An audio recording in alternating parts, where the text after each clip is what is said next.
Blaze News, the mandate. We've made it all the way to day 42. I'm Jill Savage. Tonight on the agenda, DOGE insider Sam Korskos is pulling back the curtain on the financial practices in the IRS and the Treasury Department. He revealed that the IT department in the IRS has a budget of $3.5 billion and had an 8,000-person staff.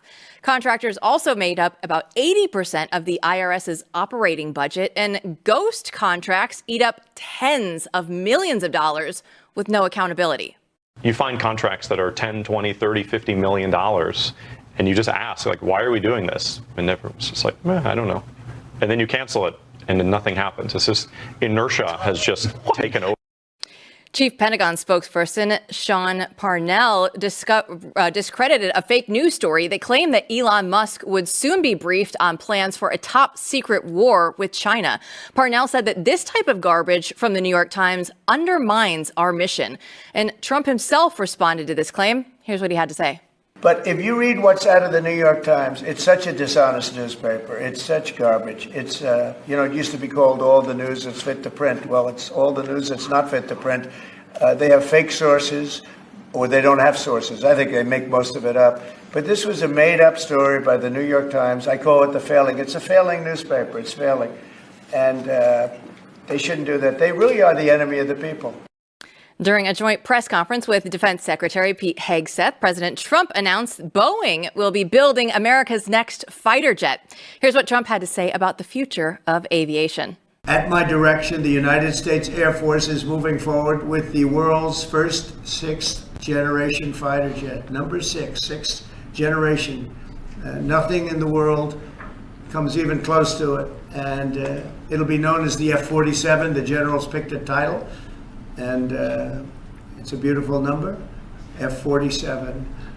It's something the likes of which nobody has seen before in terms of all of the attributes of a fighter jet. There's never been anything even close to it, from speed to maneuverability to what it can have to payload. And this has been in the works for a long period of time. 47. It's a perfect number. Johnson & Johnson announced a $55 billion investment in the United States over the next 4 years for manufacturing, research and development, and technology. And this is the latest in the slew of investments from the Trump effect, including investments from Apple, NVIDIA, and the Taiwan Semiconductor Manufacturing Company. But the Trump administration, well, they cut off water to Mexico for failure to comply with a 1944 treaty to protect the rights of farmers near the Rio Grande who are suffering from Mexico's shortfall in delivering water. Agricultural Secretary Brooke Rollins weighed in on Fox Business. Watch. For the first time in decades and generations, in 100 years, they can't plant their crops because they don't know whether they will have the water. Okay. One farmer there, Maria, actually talked about how he normally plants 6,000 acres of citrus. He's now down to 4,000, potentially down to 2,000. And not only can they not survive, right, these farms will close, but Mexico is planting on their side of the border, Chihuahua and other places, pecan trees, other things that take a ton of water, so that they're not delivering to our farmers. They're decimating our farmers while they're building their agriculture industry and breaking the agreement under that 1944 water treaty. WWE legend Kane recently challenged Minnesota Governor Tim Walz to a charity wrestling match. Now, Kane is the mayor of Knox County in Tennessee and made the offer to Walz, claiming that, he could defeat any of Donald Trump's supporters. Watch this. And well, this notion I think of I can kick most of their ass. I do think that if they want to. I know I can outrun them, but I don't know if we're going to fall into that place where we want to. Okay, we challenge you to a WWE fight here type of thing. Oh man, I think Gavin Newsom is just getting all the big interviews right now. That one included. Let's go ahead and bring in Blaze media critic Rob Eno, who's filling in for Matthew Peterson today. Let's start with some media with the New York Times and Elon Musk. What do you make of what's going on there?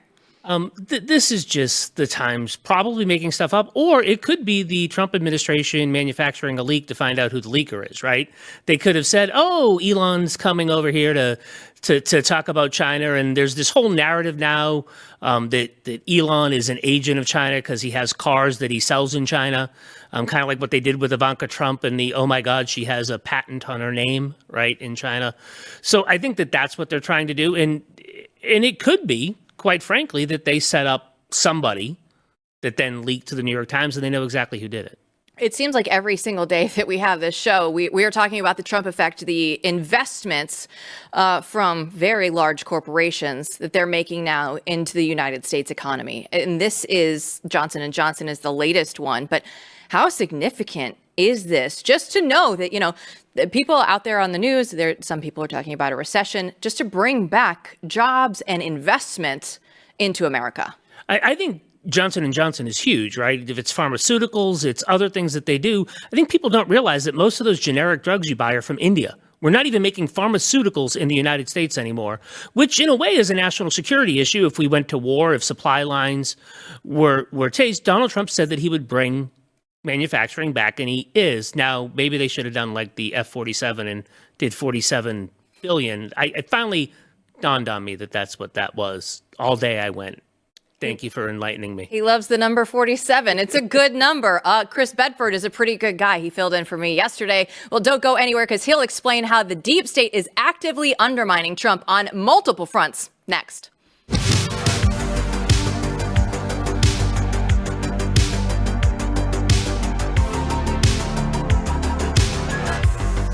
Well, it's time to take a look at Good Ranchers because as we're talking about all the things that are going on in the economy, we've seen over 140,000 farms shut down since 2017. And that's because a lot of the meat that we see in the grocery store, it's also not coming from America anymore. It's coming from overseas because mass production and low cost, they take priority over quality. But this spring, we need to change that because it's time to spring into action and put American farms first because nothing beats American quality. That's why I choose GoodRanchers.com because they stand for integrity and tradition and 100% American raised meat. And all the products that are there on GoodRanchers.com have good, trustworthy ingredients because the meat is born, harvested, and raised. It's all right here in the United States. You know exactly where it's coming from, and it doesn't have any of the antibiotics, any of the hormones or seed oils. It's just one simple ingredient that you can read, and that's meat.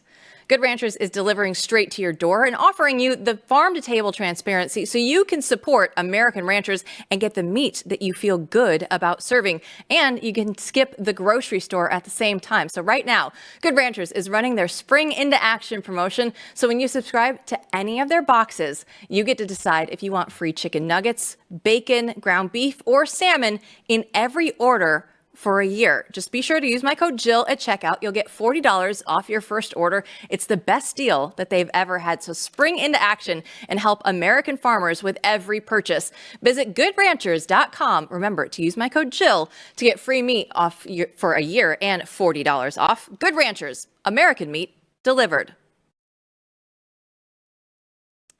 Tulsi Gabbard just dropped a bit of a bombshell. It turns out that the Trump administration has officially launched its first known investigations into the politically motivated leaks. We're talking high stakes stuff here. It's classified intel about Iran, Israel, and even U.S.-Russia relations allegedly handed over to the Washington Post. So could this be the start of a serious crackdown on the D.C. leakers who've been playing fast and loose with national security? Here to break it all down for us is the man who filled in for me yesterday and did a wonderful job, Chris Bedford. So officially to your face, thank you so much for yesterday. I watched it. It was fantastic. But let's get Thanks for tuning in. Let's get into these leaks that we see. Like, what is your initial reaction when you see this story come out? They're serious this time. They have to be serious about this. But here's the difficulty that you're going to have with any of these sorts of things. And it might be easier this round than it was last round. So when I was looking at trying to get to the bottom of National Security Council calls and who was leaking what during the last administration, the reality is not everyone's together in the same room. You've got a group of people maybe in the Oval Office with the president. You got his aides. Then if you have the Secretary of Defense coming on, you've got all of the people who are in his room. Then you've got the NSC itself listening in. You're not sure that it's actually not a particularly small. It's smaller by Washington standards, but it's still dozens, hundreds of people not on the same call, but that many folks there. If you've got Treasury that needs to be on this call, if you're talking about sanctions, and you're going to have the Secretary of the Treasury and whatever staff he feels like need to be in that room. So they had a really difficult time fleshing out leaks in the previous administration because The Secretary of the Treasury, the Department of Defense, sometimes they were defending their own. Sometimes they were protecting their own. They had preconceived notions about norms and what was allowable in DC and what was fascist. And generally what they called fascist is when Republicans fight back. This time, they've actually got loyal folks in a lot of these positions. I don't think you're going to have to worry about getting to the bottom of, all right, Secretary Hegseth, who was in the room who listened to this phone call. And these guys, while they are spies, the ones who are leaking a lot of this stuff, the people who are chasing them often are as well. So it could be a game of cat and mouse, but you can play this elimination. You can work with fake leaks. There's different ways to flush it out. And if I was a consistent leaker, then I would be worried. Do you think, I mean, we've heard of leaks before. We've heard people going after leaks. You said how difficult it was in the first Trump administration. If the Washington Post actually did report this leaked information, do you think that anything will come of it? Do you think that these leakers will be punished? Leakers inside the federal government, if caught, will absolutely be punished. They take that very seriously. Reporters in America have an incredibly strong legal defenses set up. I think sometimes in some places probably too strong, but maybe not on this matter. But they usually, I'm not sure all the methods that were followed here. When I've dealt with sensitive national security stories, we go at the end of the investigation to the heads of the departments or the people involved, and we lay out the story that we're going to report. And oftentimes they'll make the case that you cannot publish this, you can't report this, and here's why. And then we have to make the decision over whether or not we think it's worthwhile, and we have to make the decision over how much trouble are you willing to get into? What are the risks associated with this versus the public's need to know? I think people got really loosey-goosey with their leaks during the first Trump administration. And you've begun to see a little bit of it now, but not nearly to the same extent as previously. During the Trump administration, you saw leaks from inside the government, for example, all the way to the Chinese government. And that's extremely, extremely dangerous. So it wasn't just the newspapers. You saw intelligence agencies using the newspapers to launder opinions through them and then use those opinions that were in the New York Times and the Washington Post to justify investigations that they were now conducting. That sort of thing is deeply, deeply dubious and skeptically legal. Now, you're starting to see some leaks in this administration. They're just beginning. The latest is a leak from inside the CIA somewhere that the Venezuelan gang that was deported may not have links to the Venezuelan government, which would undermine the president's use of the Criminal Aliens Act in deporting them. This report has been done with they call a moderate level of certainty, which means maybe. They're not exactly sure. They're definitely not ironclad. They're not nearly as ironclad as they were on WMDs in Iraq, for example. But with a moderate sureness, they can say this. And there's no reason for that to be leaked except to undermine the president. And that's probably the sort of thing that's moving someone like Tulsi Gabbard to say, all right, let's get to the bottom of this.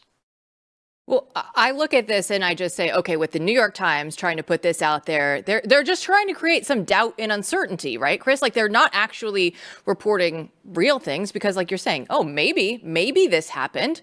But I just see this as another way of going through and undermining Trump and this administration when they really could have just let this whole thing kind of just not even be a real story at this point in time.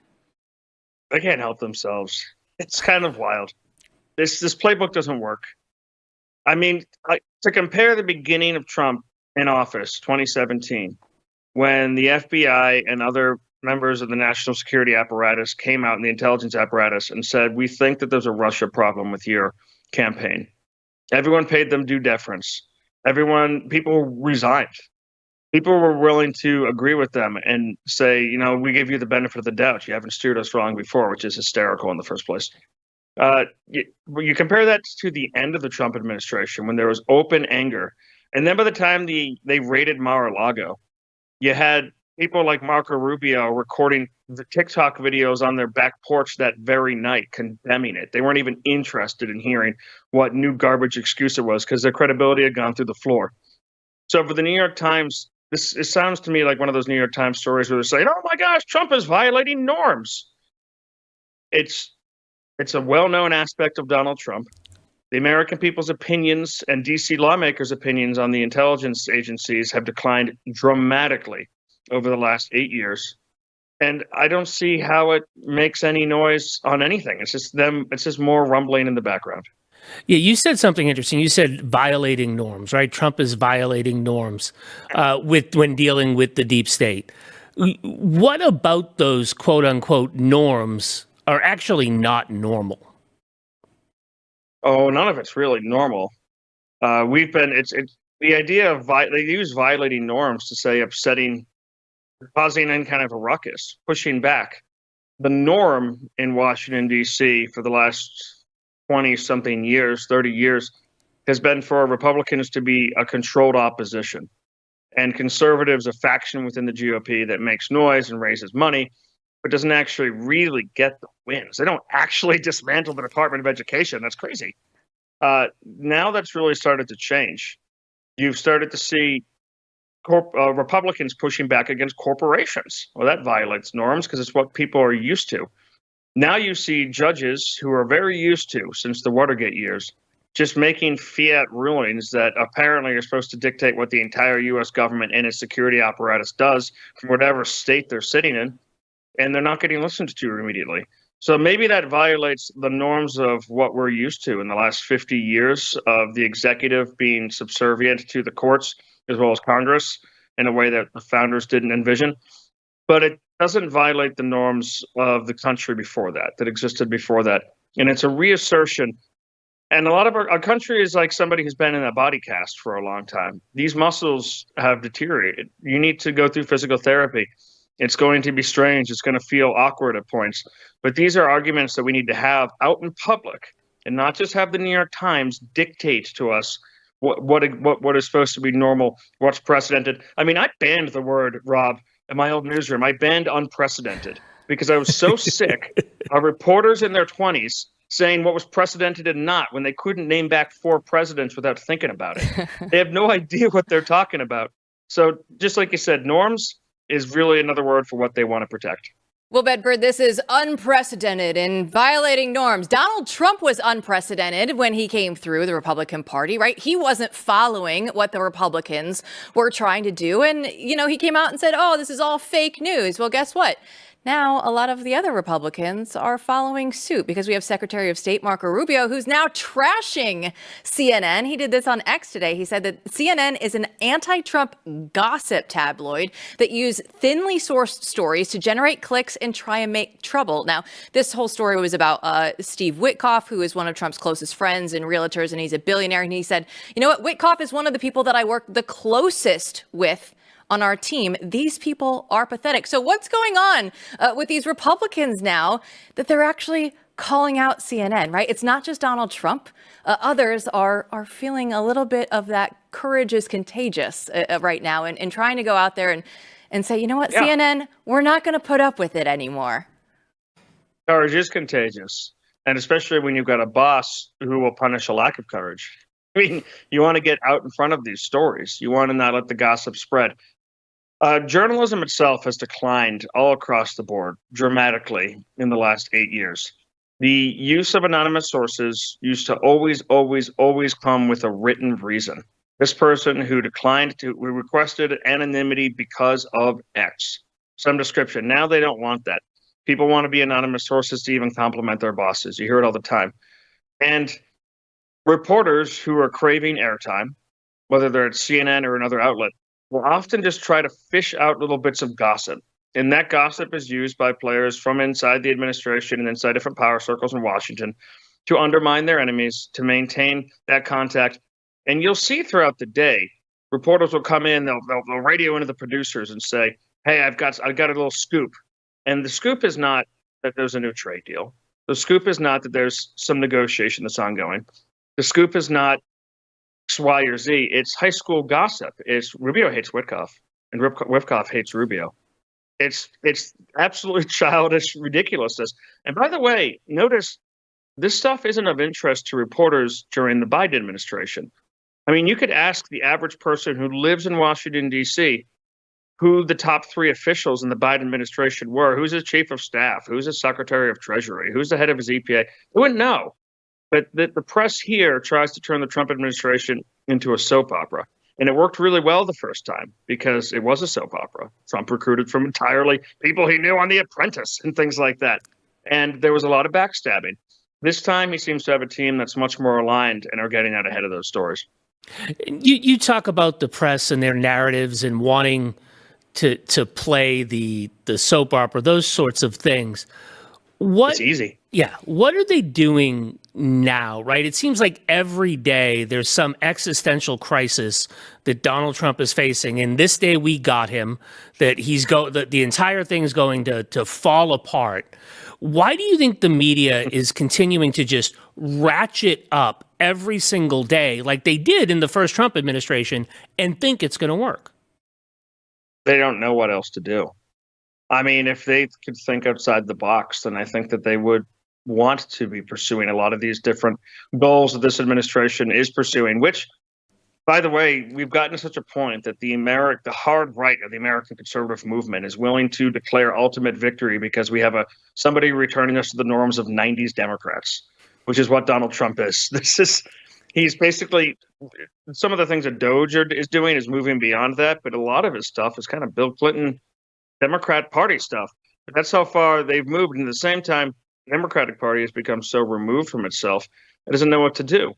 And you look at CNN, their numbers are through the floor. I mean, we're talking like 300,000 people watching in primetime. That is getting beaten by kids who review toys on YouTube, like handily beaten by that. Their hold on the culture is no longer existent. The networks are the same. They're getting their absolute butts kicked. And they just keep on repeating these cycles because they're good for business. And at the same time, I mean, you've got figures. It's dangerous to change.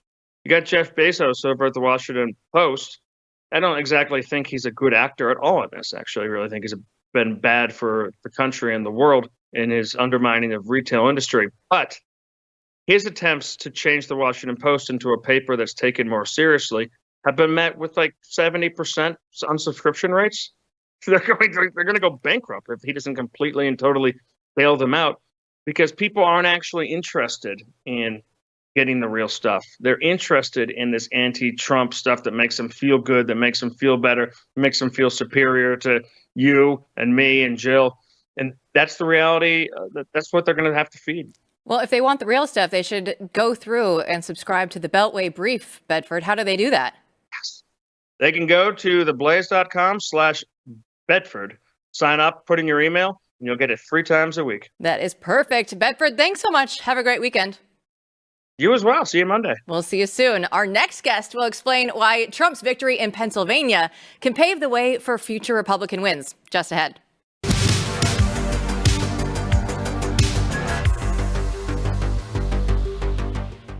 Well, tariff wars, recession fears, and stubborn inflation. No wonder that gold has been routinely hitting all-time highs. And in the volatile market like we have right now, don't sit on the sidelines with your head in the sand. Go through and take control and safeguard your savings. That's why so many Americans right now are turning to Birch Gold Group. They've helped out tens of thousands of Americans to make sure that they can convert their existing IRA or 401k into an IRA of physical gold. So is it time for you to check out for your hedge against inflation? Learn how to get your physical gold with your tax sheltered account, and go ahead and text the word Jill right now to 989898. You're just going to get a no obligation info kit. You're not going to be out there on the hook for anything. Just text my name, Jill, to the number 989898 today, and they have a better Bureau Business rating of A+ with countless 5-star reviews. You can trust Birch Gold to protect your savings with gold, and it took us decades to get into the tangled mess that we're in to try and unpack right now. So how long will it take them to get out of it, and at what cost? Text Jill to 989898 today. Our next guest is no stranger to shaking up the political world, and he's not doing it from D.C. He's knocking on one door at a time. Cliff Maloney is a powerhouse strategist who's been leading the charge for liberty, limited government, and grassroots activism across America, from fighting to get Trump back into the Oval Office to flipping state legislatures. Cliff's not just talking about change. He's here to build the political army to make it happen. So before we get into all this, let's go ahead and take a look back at this iconic moment.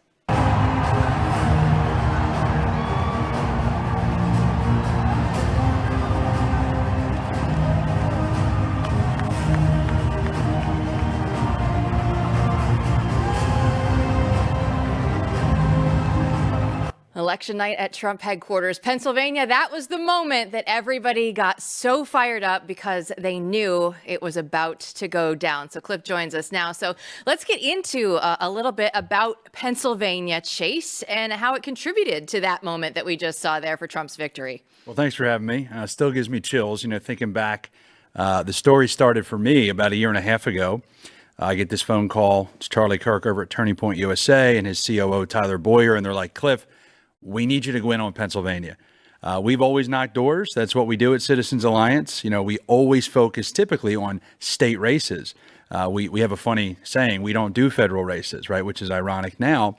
And they just said, look, they're really focused on Arizona, Wisconsin. There's other groups doing Michigan, Georgia, North Carolina. We need a group we can trust in Pennsylvania when they have these new rules that allow you to chase or harvest ballots. So we launched this program, PA Chase. We said if we knock 500,000 doors, we think we can take Trump from 20% of the mail-in versus Biden to 33% against Harris. We do that, we win, and it's over. Trump got 34.5% of the vote. We knocked 510,000 doors. It was an honor and a privilege. Yeah, I mean, tell us why knocking doors is important, compared to, we all see the TV ads, those move some people. Why is knocking doors important? So the left has a lot of literature on this. Right back in 2016, I was starting to see that the left had paid door knockers and volunteers. And on the right, we had volunteers. And I just kept saying, why aren't we matching the Obama era of community organizing? Pay these folks. It's a full-time gig. Well, then we looked at the literature and the studies that the left has done, and they have all these numbers that they break it down very simply that say for every 9 doors that you actually have a conversation at, you will add a vote. And they compare that to texting, to phone calls, to TV, to digital, to radio, and obviously every way you can earn new voters. But the doors are by far off the charts the best way and the most efficient and cost-effective way to be able to recruit new voters. And especially once they added this chase or harvest component, it's like you have to compete with the Democrats or they're going to run away with the election before you get to election day. Yeah, because I can tell you, if I get a text message, that thing gets deleted immediately, and I'm like, we can just not go ahead and do these future ones. I reply with stop and please. I don't want anything else coming in on my phone. But door knocking is a completely different experience. So, what do you think that there are other states out there? Because I know everybody wants to replicate this, right? This shouldn't just be a Pennsylvania thing. So, how can other states learn from what you guys did? Yeah, well, I think once again, I don't want to say that I'm just imitating the left, but the left figured this out during COVID with all the rule changes that you find organizations, right? It's not the party. Okay, the left isn't doing this through the Democrat Party. They're using the big Democrat donors, but they're funding and they're picking organizations. So, my advice to any organization out there is, 1, you can go out and register voters like Scott Pressler at Early Vote Action. 2, you can get involved in the chase game like we do, like Charlie Kirk does at Turning Point, depending on the states. Or 3, you can go into advocacy, right? Let's say you want to endorse candidates and you want to actually go out and instead of registering or chasing, you're pushing a message. But it's hard. And I tell this to people all the time. I had to go out. I spent 280 days on the road in 2024. I had to raise $3 million to be able to hire 120 full-time staffers. I'm very proud of it. But for a lot of people to just come up with excuses, well, the party didn't want to fund it. Or, we don't really know how to do that around here. Call me. Blow me up on X at Maloney. I'm happy to talk to people, but it's a process. The left doesn't make excuses. They make it happen. And I think 2024 was a moment for us to finally learn, hey, there's something to this door knocking. We need to double down on this. And you said ballot harvesting, right? I mean, I think our audience hears ballot harvesting and thinks that people are like getting dead people and throwing them into ballots. What is ballot harvesting? Why is it important that we play in that space? So if you look at all the states, and specifically the ones that matter, so the swing states, you have about 6 to 7 of them that have rule changes that really allow for a much longer voting period. So in Pennsylvania specifically, there's now 50 days of voting. When I grew up, there's 1 day. You went on election day, you got your sticker, you voted, or you missed voting. Now there's 50 days, and they used COVID to create that, and it's never going to go back. I mean, unless we have a big change in Pennsylvania, I don't think it's going to go back. So in Pennsylvania, you can chase. You cannot harvest. The difference is you know who has a ballot. So we went to Republicans' doors who have a ballot sitting on the dining room table, and we said, hey, Susie, We know you've got a ballot. We know you support Trump. Get your ballot in. Can we count on you to send it in today? That's chasing. And we go back every 7 days until she votes. That's a tactic from the left that works very well. Harvesting is in certain states where you can actually take the ballot. So you show up to Susie's house, say, Susie, we're here with the Democrat Party. We want to collect your ballot. We'll get it turned in. And they legally can touch the ballot. That's where you do have plenty of, suspected fraud and different things that pop up because you have all this chain of custody, these issues that you're going to run into. But that's the difference. You have to play by the rules. You don't have to like chasing. You don't have to like mailing your ballot in. But if you don't play by those rules, you're just conceding the election. And 2024 was the first year we said, no, we hate the rules, but we're going to play by the rules to win. How do we look at the state level and all of the state legislatures that are out there? Because, yes, it's one thing that this great victory happened in D.C. and we have Donald Trump, but how do we make sure that the red states stay red and that some of the blue states can, maybe become purple and then eventually red? How do we take back state legislatures across the country?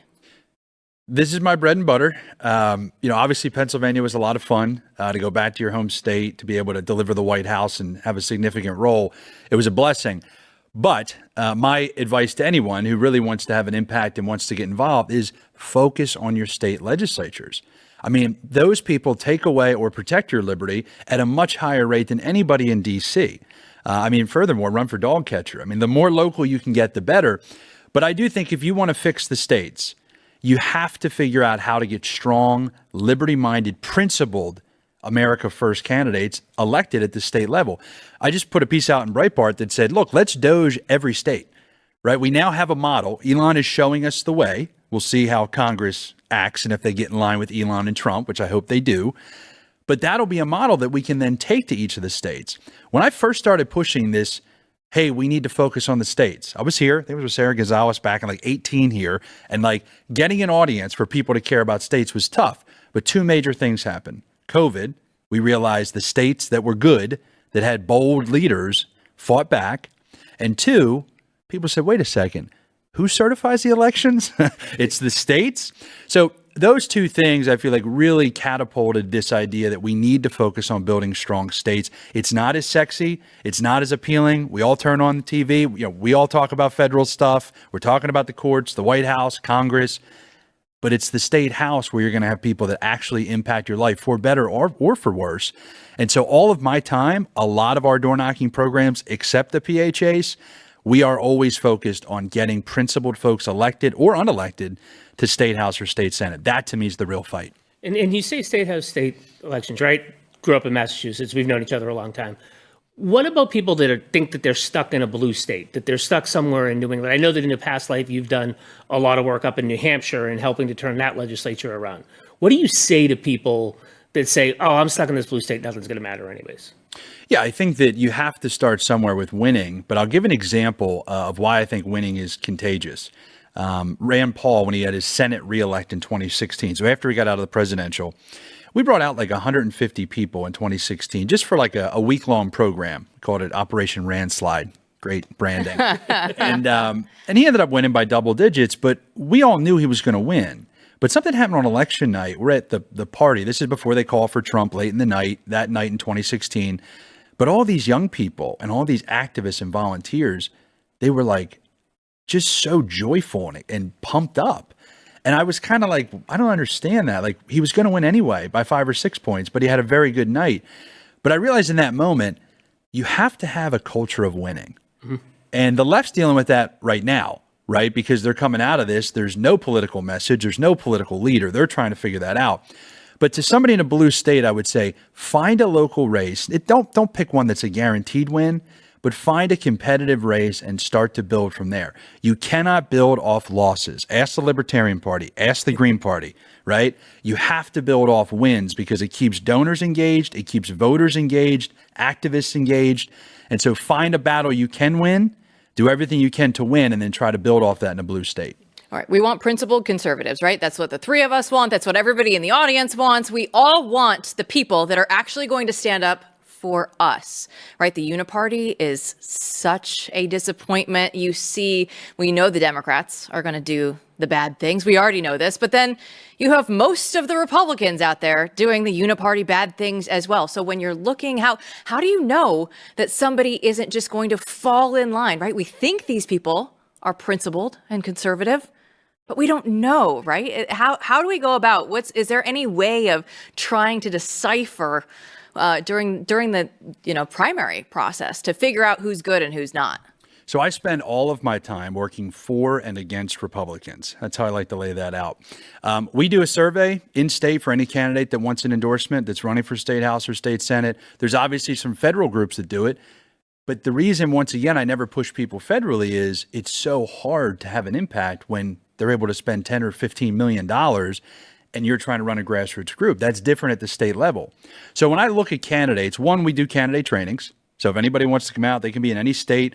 We'll teach you to go from 0 to 100 in one day to run for state house in your state. All the basics, fundraising, messaging, etc. But what happens is you have to care about being principled, but you have to care about being viable. And so those are the two-pronged that's what I'm looking for to figure out who to support. But once again, you have to do the math. In Pennsylvania, the average state house candidate spends $152,000 to win. Okay, in New Hampshire, it's $900. Let me say it again. Pennsylvania State House, $152,000 is the average winner. In New Hampshire, it's roughly $900. Some of them don't even open a bank account because they don't spend enough money to qualify. Of them or whatever there are, right? It's 400 state reps for 1.2 million people. So to me, focusing where you can win, but understanding that, some of these state rep positions, it's fine to be very, very principled. But if you're not viable, you're going to waste your time and you're not going to be there. But as to your question on the principle, there's a lot of viable candidates that have no principle. Mm-hmm. They put an R next to their name. Yep. And one of the biggest problems we have in America, if we really want to save the republic, are rhinos. I mean, that is the uniparty teaming up, the rhinos teaming up with the Democrats, or as we would call it, the uniparty. That is a major problem, not just in Congress, but in all of the state capitals throughout the U.S. Now, we've penetrated in a couple states. New Hampshire, we've taken back the state house. We got a Patriot speaker there, Patriot majority leader. Idaho, we've got the speaker who's aligned with us. We've got, 6 of the committee chairs. There are certain states that are making moves. But a lot of people need to wake up to this idea that just because you have a Republican-controlled legislature, you guys see in the Texas House, I got a lot of comments about the Texas House. There are issues. So I think now's the time, like I said, take that DOGE model, push it down to the states, see who's on our team, and see who really, really stands up and doesn't fall in line. Yeah, and to that point, you have to hold the people that you get elected accountable at the next election. You said you've got a survey. They answer the survey one way, and then they do something that's different to the survey. What do you do then? So we have a process where their survey is private unless they stab us in the back. That's literally what it says at the end of our survey. If you stab us in the back, we will go public and destroy you politically. So we have two things we do. One, we have political praise for our champions.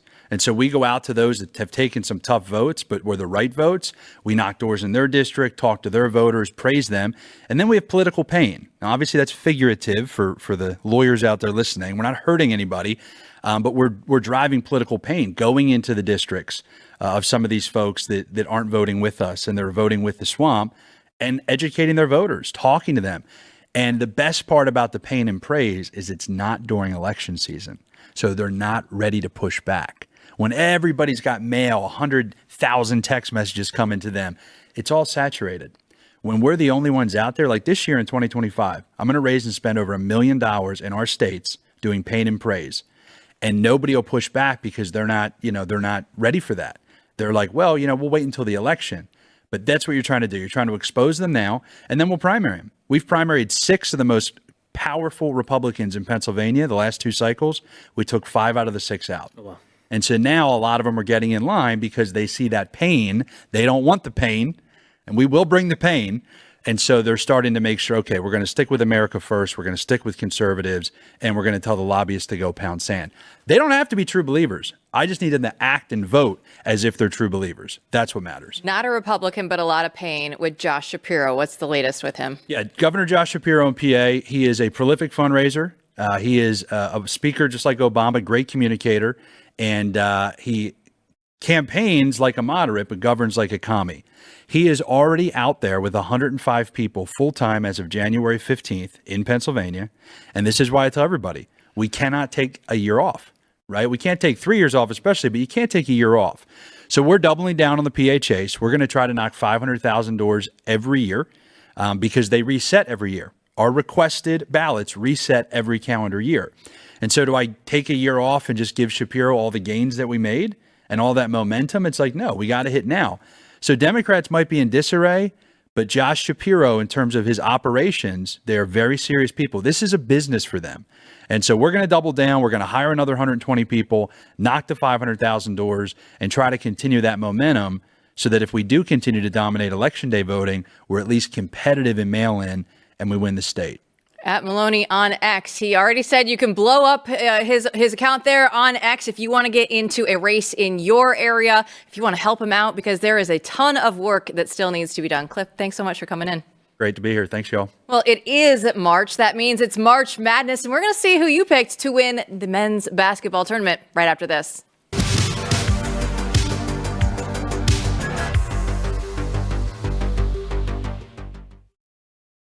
Well, I don't know if you agree with me and our colleague Steve Deace, but we always say this is one of the best weekends of the entire year. Not only is it March, but it is now March Madness. And so I, of course, had to ask you on X who you think is going to be winning it all this season. So here are some of the best answers. Production assistant replied, Boomer Sooner, baby. But even though I picked Houston to win overall. So, you know what? It does feel like that, Rob, when you see it, because you have the teams that you want to win, but then there are also the teams that you have in your bracket to win. And this is the time of year where those don't always add up, right? Like you're like, no, I want my bracket to do well. Correct. Even if it's not the team that I know and love.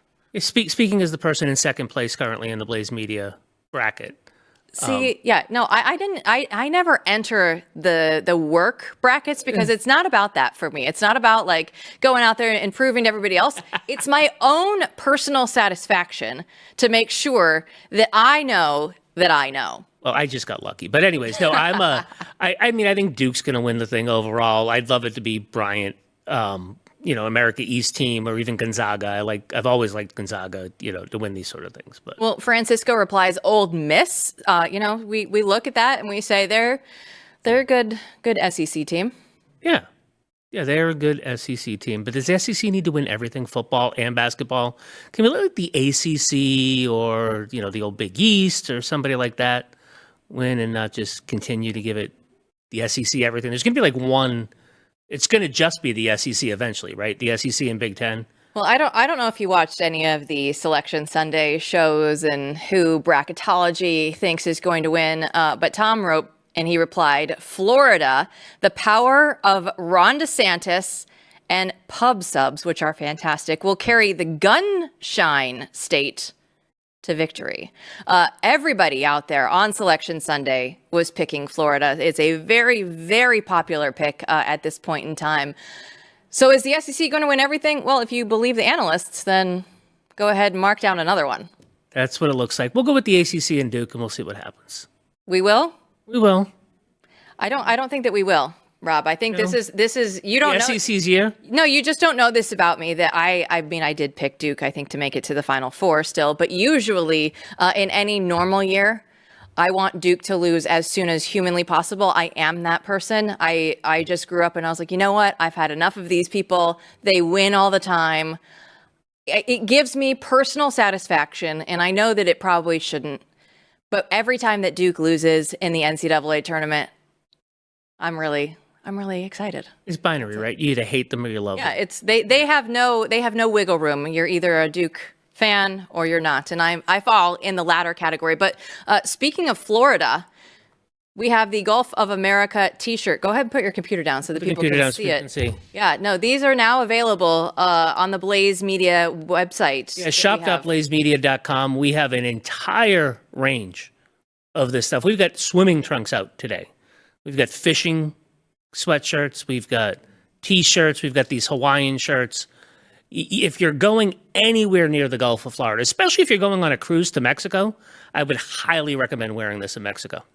I look at just everything that Donald Trump has done, right? Like, he started out, we were talking about it with fake news with Chris Bedford earlier today. And then he just goes through and he's like, you know what?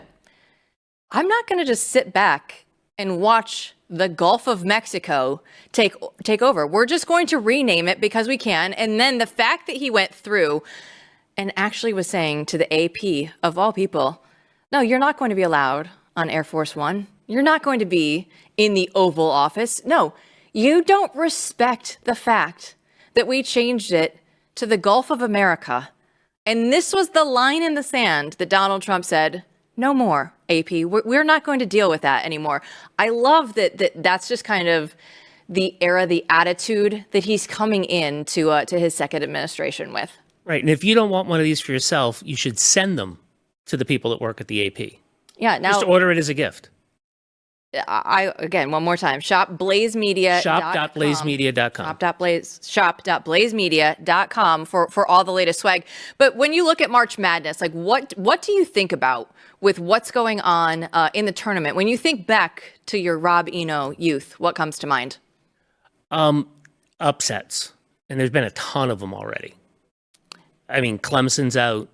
Again, this is in my bracket. I picked Creighton. I picked Creighton. McNeese. After I picked last Drake. year in the I'm from Pepsi Iowa. You had to pick Drake. They're a very hot team right now, and the rest of the country is now up with that. But yeah.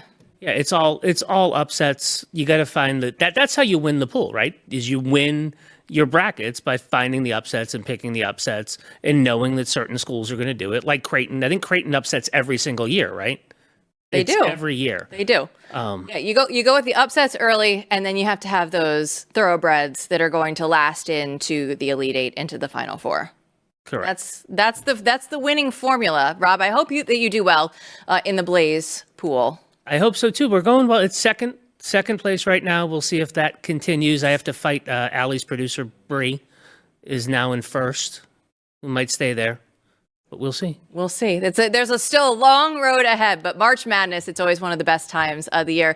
Matthew Peterson will be back on Monday. We're going to have a great weekend watching all the games and everything that Donald Trump is going to do out there in D.C. But you know what? He'll probably be on his way back to Mar-a-Lago. We know that's what he does every weekend. So everybody out there, I hope you have a great weekend, and we'll see you back here on Monday.